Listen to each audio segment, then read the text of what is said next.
الله تعالی فرمان دی په خپل کلام کې فلیضحکوا قلیلا ولیبکوا کثیرا. پرېږده چې دوی لږ وخاندي د دنیا په دې لږ زندګي کې، په دې لږو شپو کې،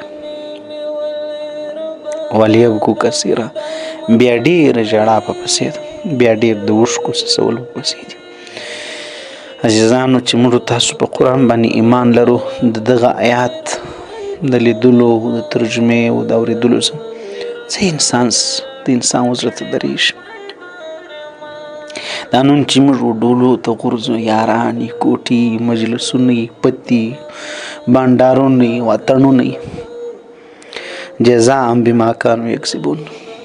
د دې به جزا څه وي؟ په جوړ بدن قرآن نه ووایه، په مات بدن یې بیا ویلی شي. لمونځ صلات تسبیح ونه کړې نو په ماتو ګډ بدن یې بیا ویلی شي. چې د جنازې پر کټ باندې پروت بیا به راپورته کېږي او ته به صلات تسبیح لمونځ کوې. سهار د لمر ختو پرې پراته یو، کور خو څه کوې، کلی در ښیم، کلی خو څه کوې، ټول ښار درته ښیم. په مسجد کې فقط یو څو سپین ږیري ولاړ، هغه بدماشان، هغه نران، هغه غیرتیان ټول په بسترو کې په ځان نه خبر، چې د سهار هغه د برکت وخت لا په غفلت کې شو. چې په جوړ بدن لمونځ ونه کړې نو د جنازې په کټ به راپورته کېږي او د سهار لمانځه ته ځي. که دې څه ګمان دی؟ عزیزانو د نن دا زموږ ستاسو د دې یو څو خبرو موضوع ده. په زوره خندل نه دي ښه، وایي چې ډېر خاندې ډېر به وژاړې هم. بعضې کسانو ته یقیني په ژوند کې دا هم تجربه کېږي چې سړی ډېر وخاندي، ورپسې غم هم په پسې، ورپسې پریشاني هم په پسې، دغه یې به د زړه هم خفایي وروسته. له دې وجې ګر سره بیا ډېره خندا نه ده ښه. بیا د یو صوفي و، د یو بزرګ و، د یو عالم و، د یو طالب لپاره، د یو حاجي لپاره موږ خو په دې ډېر زیات خوشحاله کېږو چې ما ته خلک حاجي ووایي. یا یو کوم نصیبه تللی و حج ته چې د اخوا رالی د کلي دوکاندار په کتابچه کې اول له ځانه سره حاجي ولیکئ، د هغو زړه ښه ولو چې ما ته به پور راکړي، خو د مازې فقط حاجي ورسره لیکئ. موږ خو په دې ډېر خوشحاله کېږو چې ما ته حاجي څوک وایي، ما ته پیر څوک وایي، ما ته عالم و مولوي صاحب څوک وایي، ما ته پلان وایي، ما ته عزت القاب نور راکول سي. لیکن خپل عمل ته هم کله موږ ته یې ګورو که نه، چې آیا دغه نوم له ما سره مناسب دی او که نه دی.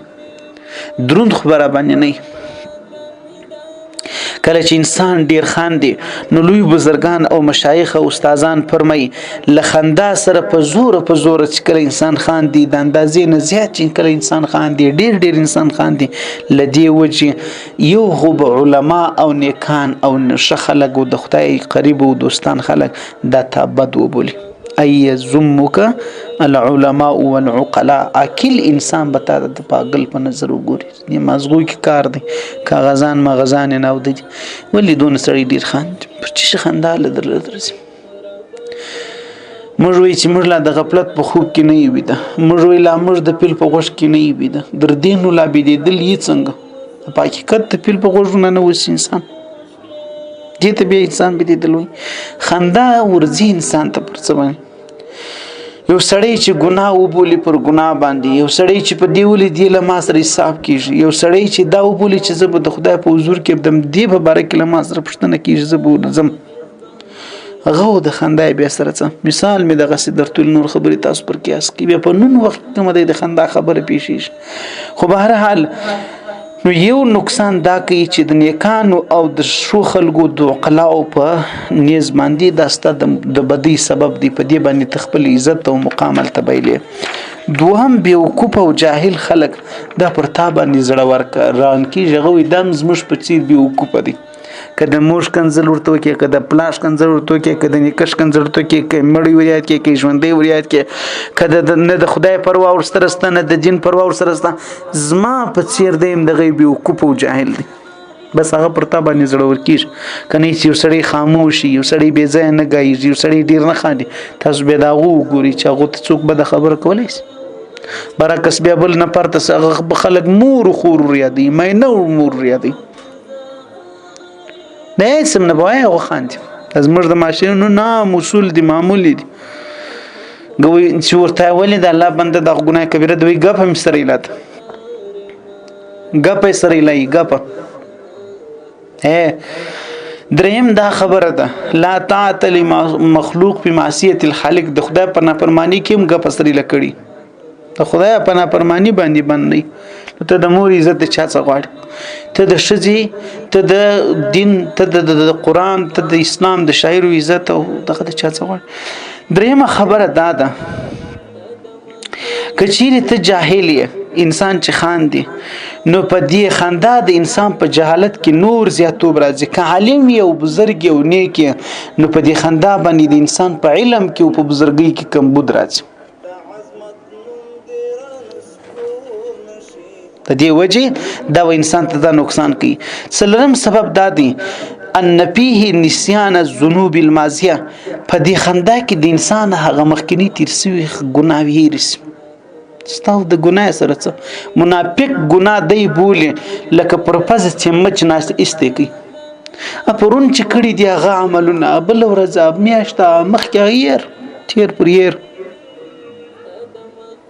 لیکن د مرګ څخه ما بعد به انسان تخپل بدی دی معلومیږي لکه په تک سپین ټکور یا دیوال باندې تور داغ په دې ټول سپین ټکور به بل څه نشي درته معلوم نه څوک بل څوک دې ته ګوت نشي اغاول تور داغ پکې معلومیږي خلک مرتوي چې دا دونه شایسته سپینه کپړه او دا تور داغ دا عیب اول خلک واخور زید ګوت نشي ام دقه شانتي د ازما استاد وجود بیا د اخرت د ابدي سفر غو خوش دی چې مشته ته بیا دارش کار کول کیږي بیا به دغه زیت بیا پامه چوف اجزانو پنځمه خبره دا کې پکې کې د چې د ډیر خندا لوجه انسان آینده پر ګناو باندې جرأت او دلرتوب او زړورتوب پیدا کوي چې انسان ډیر خاندي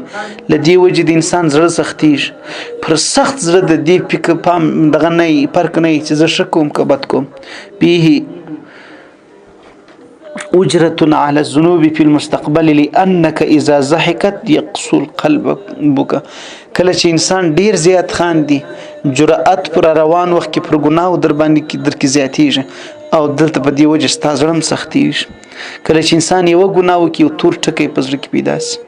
کله چې دوی وکي غټ چې درې وکي نورم سي غټ سوکا الله د دې چې به د شو د بده دغه نور باندې کیږي پرک نور باندې کیږي د انسان زړه د ملغلري او د اندارې په څیر دی که صفاو شی پکې معلومیږي نور پکې ځلیږي شایسته صفای نو بل شی پکې معلومیږي او کچیر تاغه خیرن مردار خور نو هغه دی ول چې په خپل په یولو باندې اندار ولړه په لوشو ته ولړه په خټو ته ولړه به ته به چیرته پکې معلومیږي صفای نیکی کې معلومیږي چې ګنده به پراغو د سروز د حسد څخه فرق او ومه دا خبر رب کی راځي چې کله انسان په زور خاندي ان فيه نسيان الموت وما بعده من امر الاخره د دې خندروي انسان مثال چې یو خود یا معمولی څه خندا د ثواب خبره ده یو د په زور انسان خاندي په دې کې د انسان د مرګ يرول او د ما بعد حکم حالات چې انسان راځي دا غو يرول دا غو حالات يرول دا غو د دې خندا ولا سره څه کار ته په ژوند کې لښمان پر وکی همدارنګه اتمه مسله دا پکې راځي چې د دې خندا په وجه باندې د مرګ ما بعد ډیره جړه درته ګوري چې ډیر وخاندي د مرګ ما بعد به ډیر ژړ ډیر چې ژړ هغه بیا ډیر خاندي انبیاء ډیر جړلې دي د امت اسلاف او د انبیاء ملګرو سلف صالحین او نیکانو تابعین او علماء ډیر زیات جړلې دي نوح علی السلام د یحیی علی السلام په مخانو کې د وشکو د وجه لاري جوړې سوي د نوح علی السلام نوم عبد الغفار نوم په نوح ورته واوښتي ډیر جړه د وجه لیکن موږ بیا ډیر خندا ولای وامتاز اليوم ايها المجرمون خدای خبر چې د مرګ سما بعد په کوم سب کې ورو درې شو ته خو رنگ د ملا دی رنگ د اجدي رنگ د صوفي او د بزرګ دی نور نو خدای خبر خدای علم لري